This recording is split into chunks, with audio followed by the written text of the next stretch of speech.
Assalamualaikum warahmatullahi wabarakatuh. Kita akan melanjutkan pada pembelajaran yang keempat ya, pada pembelajaran yang keempat subtema 2. Subtema 2 ya, subtema 2 tentang hewan adalah sahabatku. Ya, ini pembelajaran 4. Tema 1, subtema 2. Masih di kelas 6, kita lanjutkan. Di sini ada beberapa hal yang akan kita pelajari lagi, diperhatikan di sini. Jadi kegiatannya adalah kegiatan pembelajaran 4. Di sini kita akan belajar tentang nilai-nilai terkait sila keempat di sini. Nah, ini yang kemarin sudah merefleksikan artinya mempraktekkan. Jadi nanti diharapkan kalian tahu cara mempraktekkan sila keempat tersebut, menemukan ide pokok. Nanti ini diulang lagi, menemukan ide pokok dari teks yang dibacakan dan membuat kesimpulan. Jadi nanti akan ada pembacaan teks lagi. Jadi pembacaan teks. Pembacaan teks itu nanti akan dibaca teksnya, bukan ditulis. Teksnya saya akan baca lagi. Pada pembelajaran ketiga kemarin, kita telah membaca teks tentang ayam. Nah, itu diambil ide pokoknya. Kalau sekarang kita akan membaca teks nanti adalah tentang bunglon ya, tentang bunglon. Teksnya tentang bunglon. Kemudian yang ketiga menyelesaikan hitung campuran. Ini terkait dengan matematika lagi. Matematika ya. Jadi ada beberapa hal yang pokok ya. Yang pertama kalian mampu diharapkan membuat kesimpulan, mengerti tentang sila keempat, mampu menggunakan operasi distributif atau penyebaran. Nah, penyebaran pada matematika, gitu ya. Jadi itu yang diharapkan dari pembelajaran 4 ini. Kita akan baca sebentar di sini. Ikan bandeng merupakan ikan pangan yang terkenal di Asia Tenggara. Nah, ikannya matang. Ikan ini banyak dikenal orang sebagai ikan air tawar. Habitat asli ikan bandeng sebenarnya dari laut, tetapi ikan ini dapat hidup di air tawar maupun air payau. Air payau itu air mana? Nah, air payau itu air percampuran antara air laut, nah plus sungai, ya, sungai. Letaknya di mana? Di muara sungai. Jadi ada di sekitar pantai ya, di sekitar pantai. Percampuran di sini, percampuran air laut dan air sungai itu namanya air payau. Asin tidak, anyep juga tidak, itu namanya payau. Kita ke bawah. Ikan bandeng asap merupakan salah satu oleh-oleh yang dapat ditemui. Saya perbesar di sini. Dapat ditemui di Sidoarjo, Jawa Timur. Banyak orang menyukai produk jenis ikan ini. Nah, ini saya akan baca di sini. Edo membawa oleh-oleh ikan bandeng asap dari Sidoarjo. Ia membawa satu ikan ke sekolah untuk dibagikan kepada temannya saat makan. Nah, makan bareng nih ya, makan bareng. Edo mau makan bareng temannya. Potongan ikan hanya cukup untuk 6 orang. Jadi di sini Edo bawa ikan. Edo bawa satu ikan. Rencananya dia akan makan bersama 6 temannya. Saat makan siang tiba, selain sahabatnya, ternyata datang 3 orang lagi. 3 orang teman yang lain ikut bergabung. Semua ada 9 orang mengelilingi meja kantin. Edo bingung. Priwe ya? Bagaimana ya? Ini jatah wis dipotong-potong dari 6 kok teka maning wong 3. Wah. Bagaimana caranya? Lah nanti apa yang harus dilakukan Edo saat ketiga teman yang lain datang? Lah nanti kamu isikan di sini. Coba. Ini adalah praktek cara kamu menyelesaikan masalah. Nah, cara menyelesaikan masalah. Harusnya jatahnya untuk 6 orang. Harusnya jatah untuk 6 orang. Ternyata datang 3 orang lagi. Bagaimana cara menyelesaikan masalah ini? Silakan caranya nanti ditulis di sini ya. Ini juga tugas ya, tugas. Silakan nanti caranya bagaimana. Itu merupakan praktek sila yang keempat. Baik, saya lanjutkan. Nah, saya lanjutkan. Saya ulangi lagi, boleh? Nah, di sini tadi tugasnya di sini ya. Saya lanjutkan. Nah, ini nanti Apa yang harus dilakukan? Nah, apa yang harus dilakukan ketika teman Edo saat tahu bahwa jumlah potongan ikan tidak cukup? Nah, ini tadi apa yang harus dilakukan Edo? Nah, tadi yang pertama. Soal kedua, yang dilakukan teman Edo. Yang dilakukan teman Edo. Teman Edo yang mana? Yang baru datang. Baru datang itu harusnya bagaimana? Harusnya nanti bagaimana? Nah, ini taruh di sini ya. Teman Edo yang baru datang harus bagaimana? Sikap ya, sikapnya. Nah, ini sikapnya. Oh, aku njaluk, kudu njaluk, misalnya begitu ya. Nanti taruh di sini. Nah, sekarang lihat ini. Apa yang harus dilakukan oleh Edo, Dayu, Beni, Udin, Siti, dan Lani agar semua mendapatkan bagian ikan? Nah, ini 1, 2, 3, 4, 5, 6. Nah, ini 6. 6 orang pertama. 6 orang pertama yang dijatah dari rumah oleh Edo. Awalnya Edo membawa bandeng untuk 6 orang ini, ya. Nah, kemudian datang 3 orang. Nah, nanti ketika datang 3 orang, 6 orang ini harus bagaimana? Nanti sikapnya, tindakannya ditaruh di sini. Tindakan. Silakan ini ditulis. Ini juga tugas ya. Tugas. Nah, tugas. Gitu ya. Silakan itu ditulis gitu. Saya masuk ke bawahnya di sini. Pahami lagi kelima sila Pancasila berikut. Nanti kalau yang atas belum jelas silakan diulangi videonya. Ketuhanan yang Maha Esa, kemanusiaan yang adil dan beradab, persatuan Indonesia, kerakyatan yang dipimpin oleh hikmat kebijaksanaan dalam permusyawaratan perwakilan, keadilan sosial bagi seluruh rakyat Indonesia. Nah, ini jadi sikap yang di atas itu, yang diambil itu, nanti jawaban kamu yang ketiga ini 1, ini 3, 2, satunya di depan, halaman depan. Apakah sudah sesuai dengan penerapan sila keempat? Nah, saya akan perinci lagi. Sila keempat itu sila yang bagaimana? Sila keempat. Sila 4 itu kemarin ada musyawarahnya.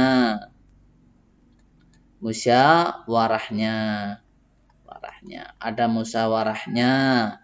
2, ada mufakat. Mufakat itu setuju bersama ya. Musyawarah mufakat saya jadikan 1. Ini mufakat. Musyawarah. Ini saya hapus ya yang bawah ya tulisan ini. Nah, sudah paham lah sekitarnya. Nanti kalau pengen lihat tulisan ini lagi silakan diputar lagi. Musyawarah mufakat. Lalu ada mengutamakan kepentingan umum. Kepentingan umum. Lalu apalagi ada menghargai pendapat. Apakah dalam bersikap tadi menghargai pendapat? Nah, menghargai pendapat.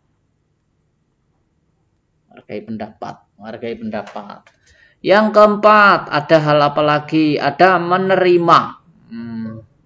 Menerima hasil musyawarah. Menerima hasil musyawarah. Apa tadi teman Edo menerima hasil musyawarah atau tidak? Begitu ya. Ini terkait nilai sila keempat. Musyawarah mufakat, mengutamakan kepentingan umum, menghargai pendapat, dan menerima hasil musyawarah. Ya. Nanti ini terkait nilai-nilai dalam sila keempat. Kemudian carilah 3 contoh. Ini saya perbesar. Carilah 3 contoh perilaku atau sikap lain dalam kehidupan sehari-hari yang sesuai dengan penerapan sila keempat. Jadi di sini kamu cari contoh lain. Ini saya hapus lagi.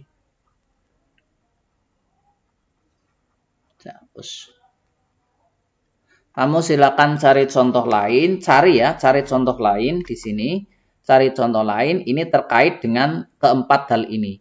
Yang sesuai. Tadi kan contohnya adalah cerita tadi, sikap-sikap tadi. Lah sekarang kamu cari 3 contoh yang terkait dengan penerapan hal-hal ini. Terkait dengan ini ya.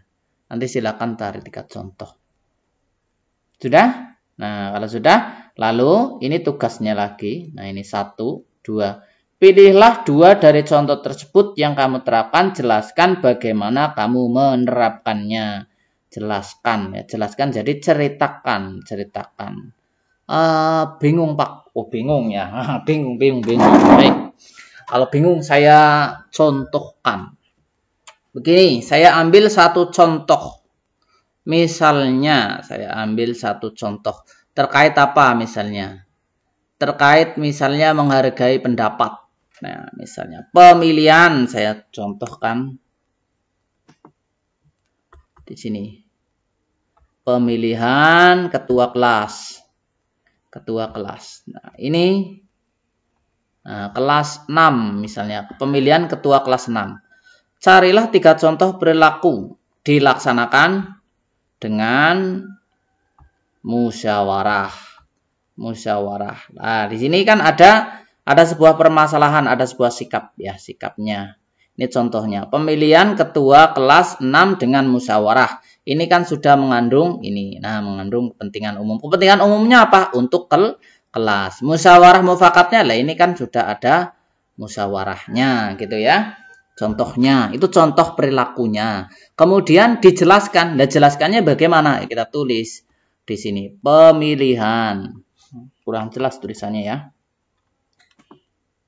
Nah, pemilihan ketua kelas 6, ketua kelas dilakukan. Lakukan dengan mendengar. Nah, mendengar setiap. Wah, kurang jelas di mana ya tulisannya ya. Hapus semua dulu ya. Ini saya hapus dulu semua ya. Nanti untuk penjelasan, untuk menjelaskan yang ini maksudnya. Untuk menjelaskan yang ini, nanti saya hapus semua dulu ya.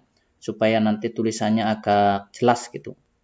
Nah, saya tulis permasalahannya pemilihan ketua kelas. Ketua kelas dengan musyawarah. Nah, ini kan-nya terlalu ya. Nah, ketua kelas dengan musyawarah. Kita tulis ini yang ini ya. Lalu kita akan terapkan. Nah, terapkan sila keempatnya. Dalam pemilihan ketua kelas dimulai dengan mengumpulkan calon. Nah, calon dari usul masing-masing.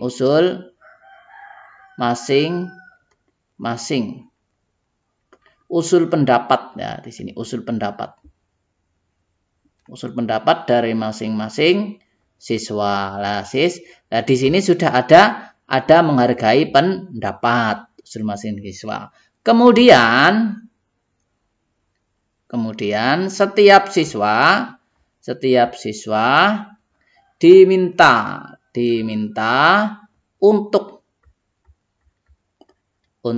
saling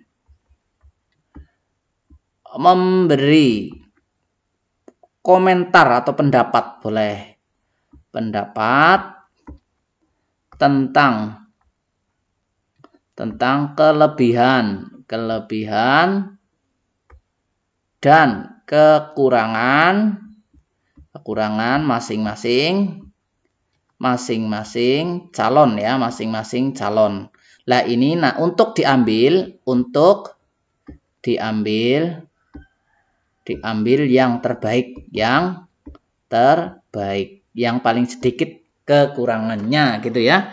Nah, ini sudah ada musyawarah di sini. Nah, ada musyawarahnya adalah tentang musyawarah kelebihan dan kekurangan masing-masing calon. Ini ada musyawarah. Setelah itu ditetapkan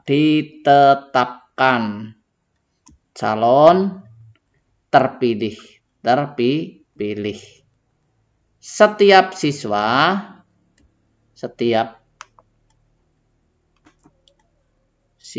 harus menerima dan patuh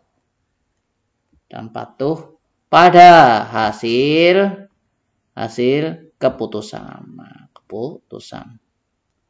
Nah, ini ya. Nah, jadi di sini ada nilai keempat lagi, yaitu patuh pada hasil keputusan, menerima dan patuh. Ini contoh penerapannya, begitu ya. Contoh penerapannya. Maaf tulisannya agak jelek ya, bukan agak tapi jelek sekali karena susah ya nulis di sini. Nah, kalau di papan tulis mungkin agak mudah ya, tapi di sini agak susah penulisan di sini. Itu begitu contohnya. Kalau masih belum jelas nanti silakan videonya diulang lagi. Jadi kesimpulannya ada berapa penerapan dalam masalah ini?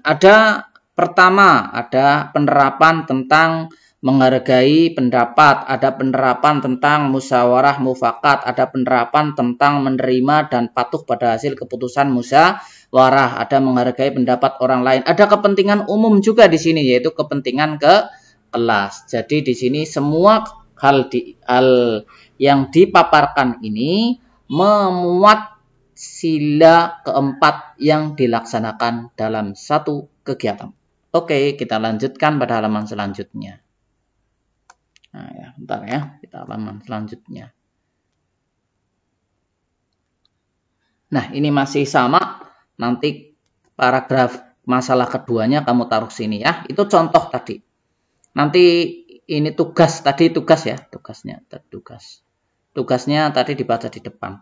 Lah ini nanti ada membaca lagi di sini. Di pembelajaran sebelumnya kamu sudah mendengarkan teks laporan yang dibacakan oleh gurumu. Untuk membuat catatan pada diagram, kamu sudah mengumpulkan fakta-fakta dalam bentuk tulisan. Simaklah kembali gurumu yang akan membacakan teks laporan yang berbeda. Catat ide pokoknya. Oke ya, catat ide pokoknya. Baik. Maaf, belum ya, belum. Saya akan kembali ke depan. Ini teksnya akan saya baca dulu. Ingat, teksnya saya baca 2 kali. Sama seperti yang ayam. Sekarang seperti saya katakan di awal pembelajaran tadi, teks yang akan saya baca adalah teks bunglon. Ada 2 paragraf, 1 paragraf. Nah, ini nanti ide pokoknya ditulis di sini ya. Cara mengambil ide pokok. Ide pokok itu bisa terletak di awal atau kadang terletak di akhir atau campuran dari awal, tengah, akhir. Yang perlu digarisbawahi, ide pokok itu adalah potongan kata, bukan sebuah kalimat utuh, gitu ya. Nomor 1. Paragraf 1 maksudnya. Bunglon. Bunglon adalah hewan reptil sejenis kadal. Bunglon adalah hewan reptil sejenis kadal kecil yang biasa hidup di pohon. Tampilannya mirip hewan purba. Bunglon jantan biasanya mempunyai tanduk, sirip, dan gelambir leher. Paragraf 2. Bunglon memiliki kemampuan untuk mengubah warna kulitnya. Bunglon tidak bisa berubah kulit ke semua warna, hanya ke warna-warna tertentu saja. Saya ulang. Paragraf 1. Bunglon adalah hewan reptil sejenis kadal kecil yang biasa hidup di pohon. Tampilannya mirip hewan purba. Bunglon jantan biasanya mempunyai tanduk, sirip, dan gelambir. Paragraf 2. Bunglon memiliki kemampuan untuk mengubah warna kulitnya. Bunglon tidak bisa berubah kulit ke semua warna, hanya ke warna-warna tertentu saja. Demikian 2 paragraf yang saya bacakan. Nanti jika kurang jelas silakan diputar ulang videonya. Kita akan melanjutkan ke halaman selanjutnya. Nah, tadi setelah mencatat ide pokok, silakan nanti di sini ya, kamu dengarkan ulang 2 paragraf tadi tentang bunglon, catat kesimpulannya di sini.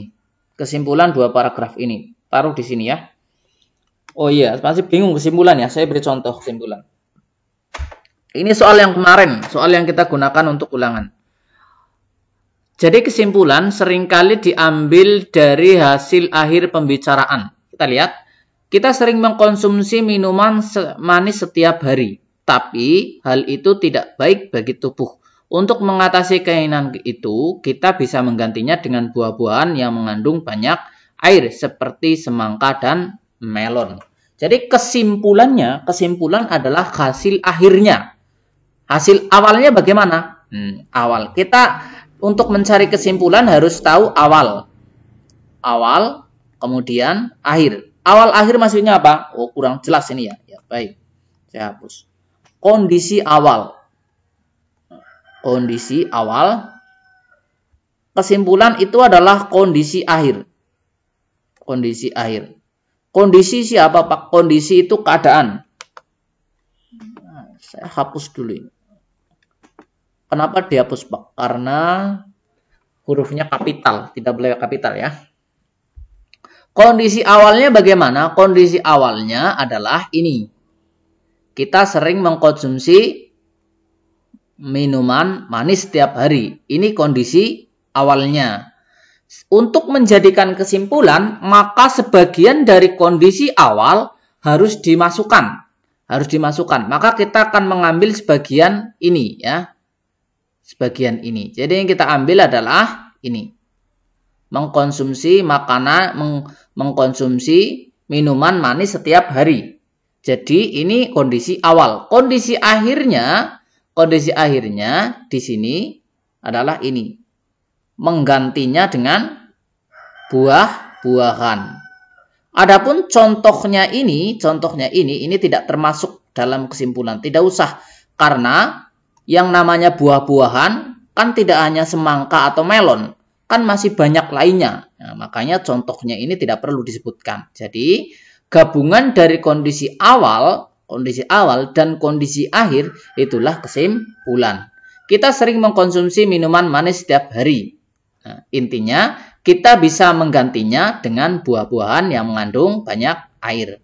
Nah, itu kita rangkai maka menjadi minuman manis dapat diganti dengan mengkonsumsi buah yang banyak mengandung air. Kita akan tulis di sini kondisi awalnya. Mengkonsumsi minuman manis. Kondisi akhirnya digantikan buah-buahan berair. Nah, buah-buahan berair. Kita akan lihat dari ABC-nya. Minuman manis tidak baik bagi tubuh. Ingat, di sini tidak ada kondisi awalnya, juga tidak ada kondisi akhirnya. Kita mungkin harus mengkonsumsi minuman manis setiap hari. Nah, ini tidak memuat mengkonsumsi minuman manis, ini ada kondisi awal, tetapi kondisi akhirnya tidak ada. Maka pilihan B menjadi salah. Yang C, semangka dan melon adalah buah yang mengandung banyak air. Kondisi awalnya tidak disebutkan, maka dia salah. Maka jawaban yang paling tepat adalah yang D. Kenapa yang D? Karena ada mengkonsumsi minuman manis sebagai awal. Ini minuman manis. Mengkonsumsi minuman manis sebagai kondisi awal. Ada diganti dengan buah-buahan. Ini kondisi akhir. Itu ya. Dalam membuat kesimpulan, kita harus menyebutkan kondisi awal dan kondisi akhirnya. Selesai untuk soal ini. Belum jelas. Akan saya tambahkan ya. Tambahkan contohnya. Saya hapus dulu semuanya. Nanti kalau ingin lihat tulisan ini lagi, silakan diputar lagi. Saya akan tambahkan contoh ke-9. Nah, baik.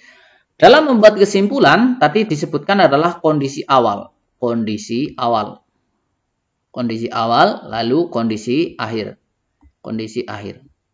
Kita lihat pada teks ini.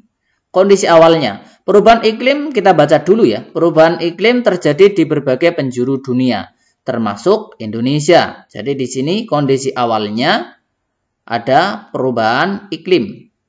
Ini kondisi awal. Kita tulis. Kondisi awal terjadi perubahan iklim ya. Perubahan iklim tersebut menyebabkan kemarau panjang hingga hujan yang tidak menentu. Peristiwa alam tersebut berdampak pada keadaan alam daerah tertentu. Misalnya, di daerah dataran tinggi, intensitas hujan yang tinggi menyebabkan tanah terkikis. Keadaan alam tersebut berpotensi menyebabkan bencana tanah longsor. Perlu kalian ketahui, jika ada kata misalnya, ada kata contohnya, saya tulis contohnya, misalnya, contohnya, atau kata-kata sejenis ini merupakan kata yang menjelaskan kalimat depannya. Artinya, kata setelah misalnya, kata setelah contohnya, itu tidak perlu diperhatikan kalau ini terkait dengan kesimpulan, karena itu merupakan penjelasan kata sebelumnya. Kata sebelumnya berarti menjadi kondisi akhir. Jadi kondisi akhirnya peristiwa alam tersebut berdampak. Berdampak pada apa? Pada keadaan alam daerah tertentu. Jadi kondisi awalnya kondisi akhirnya berdampak pada keadaan alam tertentu. Kita akan bahas. Perubahan iklim terjadi di berbagai penjuru dunia. Ini hanya kondisi awal, maka salah. Perubahan iklim terjadi sepanjang musim kemarau dan musim penghujan. Ini kondisi awal saja. Perubahan iklim berdampak pada keadaan alam daerah tertentu. Ini menyebutkan kondisi akhir. Kondisi akhir. Perubahan iklim menyebabkan kemarau panjang di Indonesia. Ini tidak ada pada teks. Lah, maka jika ada hal seperti ini, pilihan tidak ada yang menyebutkan kedua-duanya, pilihan ini tidak ada yang menyebutkan kondisi awal dan kondisi akhir, maka bagaimana? Nah, maka pilihlah yang menyebutkan kondisi akhirnya. Ya, kalau ada pilihan seperti ini kan kondisi awal, saya tulis perjelas ya. Kondisi awal.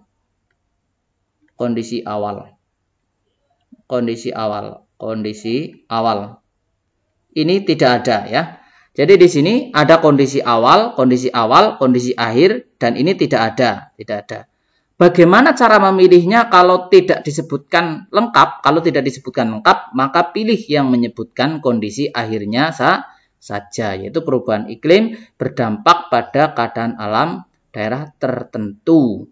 Ini juga sudah menyebutkan kondisi awal dan akhir. Lihat ini kondisi awalnya perubahan iklim. Kondisi awalnya kan perubahan iklim. Ini kondisi awal.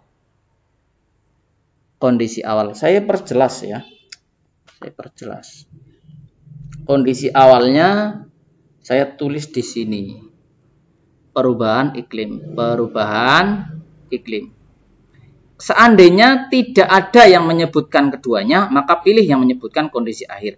Kalau ada, pilihlah yang lengkap.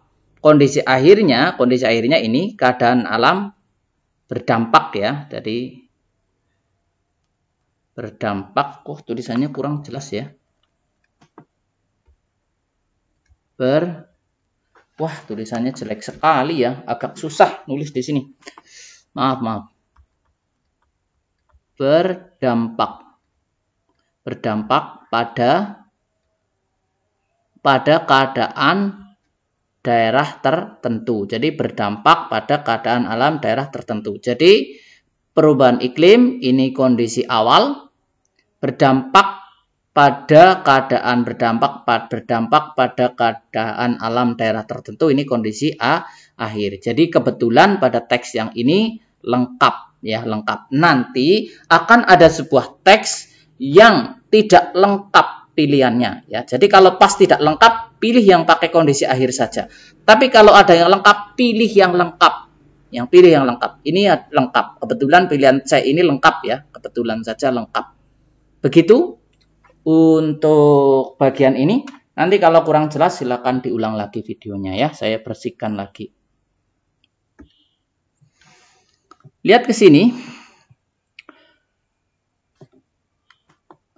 Keragaman hewan Indonesia sangat mengagumkan. Banyak jenis ikan yang harus kita manfaatkan karena mengkonsumsinya sangat baik bagi kesehatan. Ikan bandeng asap merupakan salah satu pengolahan ikan yang berasal dari laut Indonesia. Tadi sudah dikatakan bandeng itu ikan air payau ya, yang asalnya dari laut. Edo membawa kardus ikan bandeng asap untuk dibagikan kepada Beni, Siti, Lani, Udin, dan Dayu. Ia membawa 4 kardus berisi 2 ikan dan 4 kardus berisi 3 ikan. Teman-teman Edo membaginya sehingga setiap orang mendapatkan jumlah yang sama. Berapa ikan bandeng asap yang akan dibawa pulang oleh mereka? Nah, lihat di sini. Lihat ya. Nanti silakan ini dikerjakan ya, dikerjakan. Kita akan perbesar. Kita lihat pekerjaannya. Oke, kita buka, lihat di sini. Nanti tulisanlah jawabannya di sini. Oke ya, di sini. Silakan. Ini juga soal dikerjakan. Ini dikerjakan juga. Bingung Pak? Oh bingung, saya beri contoh kalau bingung. Ada soal begini, 3, 4, 5 kurangi 81 bagi 3 sama dengan titik-titik. Ingat dalam pengerjaan pecahan soal campuran seperti ini kemarin, yang pertama harus dikerjakan adalah cari kurung dulu. Cari kurung. Kalau ada yang di dalam kurung, kerjakan di dalam kurung dulu. Kalau tidak ada dalam kurung, cari kali atau bagi. Atau bagi. Kalau tidak ada kali bagi, itu cari tambah atau kurang. Di sini ada kurung, ada. Berarti ini kerjakan dulu. Berarti 3, 4, 5 kurangi. Ini bagi 3, 20 tuh 7. Baru ini dikurangi gitu ya. 8, 1, 3 gitu ya. Begitu contohnya. Saya akan buat contoh soal lagi. 800 ditambah 5 kurangi 8 kali 2. Yang pertama adalah cari kurung. Apakah ada di sini kurung? Tidak ada. Maka cari kali atau bagi. Oh, ini ada kali, berarti ini kerjakan dulu. Berarti 800 tambah 5 kurangi 16. Antara tambah dengan kurang dulu mana? Dulu yang lebih pertama kali ditulis. Pertama kali ditulis di sini adalah ini. Karena tambah dan kurang, di sini saya perjelas. Antara tambah dan kurang, ini operasi setara. Operasi setara artinya, siapa dulu yang ditulis, atau siapa dulu yang di sebelah kiri, itulah yang dikerjakan. Nah, kurangi 16, gitu. 9, 8, 7, ya. 9, 8, 7. Begitu? Butuh contoh lagi? Nah, saya contohkan lagi. 3, 6, 8. Misalnya kali 2 tambah 5 bagi 9. Oh, bagi 9 tambah 5. Oh, nanti saya baginya bagaimana ya? Baginya bagi 2 saja ya, bagi 2. Lalu ini saya kurung. Nah, mana dulu yang dikerjakan? Yang dalam kurung dulu ya, ingat ya. 3, 6, 8 kali 7 dibagi 2 ya.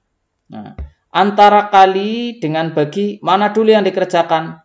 Yang sebelah kiri atau yang pertama kali ditulis. Yang pertama kali ditulis ini. Kenapa begitu? Karena antara kali dengan bagi operasi setara. Kita kalikan dulu. 7 kali 8 berarti 6, disimpan 5. 7 kali 6 ditambah 5 berarti itu 7, disimpan 4. Berarti 7 kali ini 25 ya. Dibagi 2. Lalu baru kita bagi. Nah, ini bagi. Berarti 1, 2, 8, 8. Ini hasilnya. Gitu ya. Gampang sekali. Ya, silakan nanti dikerjakan. Silakan videonya nanti kalau masih bingung videonya bisa diulang ya. Bisa diulangi lagi ya. Bisa diulangi lagi. Ya, gampang. Sekarang saya lanjutkan ke halaman selanjutnya. Nah, ini sudah berakhir video kali ini. Sikap apa saja? Nah, ini tidak perlu dikerjakan. Nah, ini perhatikan di lingkunganmu adakah contoh-contoh sikap yang sesuai dengan sila keempat yang kamu contoh. Ini tidak perlu. Jadi silakan nanti hal-hal yang di depan, PR-PR yang di depan silakan dikerjakan. Saya tutup pertemuan pembelajaran keempat kali ini. Wassalamualaikum warahmatullahi wabarakatuh. Silakan diulang lagi videonya. Terima kasih ya.